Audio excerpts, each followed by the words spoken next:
Hindi rin dati eh. Oh, mayroong babae din na babae mo, babae mo, babae mo, babae mo. Eh, sila kita lang ano yan, ang anak ko ito, si Ate Joey. Kasi maingay ako nila. Kasi nagtatawa ng batas na Ano na sila, makanta nga, nagbibidyoke na sila. Tapos, may kasama din. ano ba, ingay-ingay pa. Oo. Parang bibidyoke na. Ano oras nun?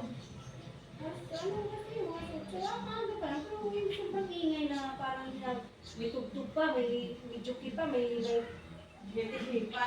parang may ganun kayo. Parang ganun na hindi pa. Kaso ano malaki-laki yun. Regalo lang ka.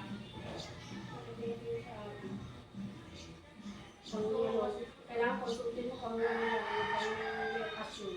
Ito? Ito pinangarawan. Yung sa akin naman, parang may okasyon lang kasi parang malaki